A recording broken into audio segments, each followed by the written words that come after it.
Ramakrishna mission নবদ্বীপের উদ্যোগে মিশনের স্বামী আত্মস্থানন্দ ভবনে 23শে ফেব্রুয়ারি রবিবার সকাল থেকে দুপুর পর্যন্ত কলকাতার নামী বেসরকারি চিকিৎসা প্রতিষ্ঠান পিয়ারলেস হাসপাতালের সহযোগিতায় অনুষ্ঠিত বিনামূল্যে চিকিৎসা শিবিরে চিকিৎসা পরিষেবা পেলেন 1.5 শতাধিক স্থানীয় দুস্থ অসহায় মানুষ।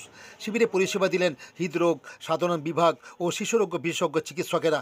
এছাড়াও ইসিজি ও রক্তের শর্করা পরিমাপও করা হয় শিবিরে। পরীক্ষার পর রোগীদের সাধ্যমতো ওষুধও দেওয়া হয় মিশনের পক্ষ থেকে। এদিন এই চিকিৎসা শিবিরে উপস্থিত ছিলেন শাখার সম্পাদক স্বামী অমরেশ্বরানন্দ, সহ সভাপতি সব্যসাচী মণ্ডল, পিয়ারলেস হাসপাতালের পক্ষে ডেপুটি ম্যানেজার সঞ্জিত সামন্ত ও অন্যান্যরা। এই মানবিক উদ্যোগের বিষয়ে জানালেন মিশনের সম্পাদক স্বামী অমরেশ্বরানন্দজি।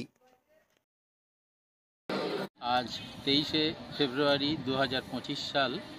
আজকে রামকৃষ্ণ মিশন নবদ্বীপ শাখার তরফ থেকে কলকাতার পিয়ারলেস জেনারেল হসপিটালের সাহায্যে একটি মেডিকেল ক্যাম্পের আয়োজন করা হয়েছে। সকাল 11টা থেকে এই ক্যাম্প শুরু হয়েছে। এখানে শিশু রোগ বিশেষজ্ঞ, সুগার, ব্লাড টেস্ট, ইসিজি এবং জেনারেল মেডিসিন এই ডাক্তারবাবুরা এসেছেন। 3-4 জন ডাক্তার এসছেন।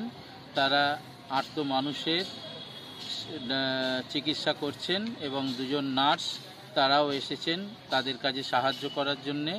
রামকৃষ্ণ মিশন এবং পিয়ারলেস হসপিটালের যৌথ উদ্যোগে এলাকার দুস্থ মানুষের পাশে দাঁড়ানোর এই উদ্যোগ রামকৃষ্ণ মিশন নিয়েছে।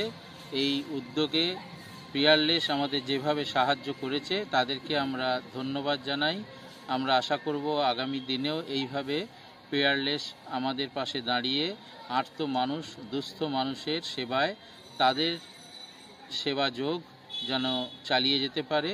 এবং আমরাও ঠাকুর, মা, স্বামীজি, মহাপ্রভুর কাছে প্রার্থনা করব আমরাও যেন এইভাবে একদিকে যেমন শ্রী ঠাকুরের পূজা মন্দিরে হয়, আর্ত মানুষের পূজা তাদের সেবায় যদি আমরা আমাদের কাজে লাগাতে পারি তাহলেই আমাদের মনুষ্য জীবন সার্থক হবে। এই প্রার্থনা মহাপ্রভুর কাছে করি। নমস্কার। আপনার নাম?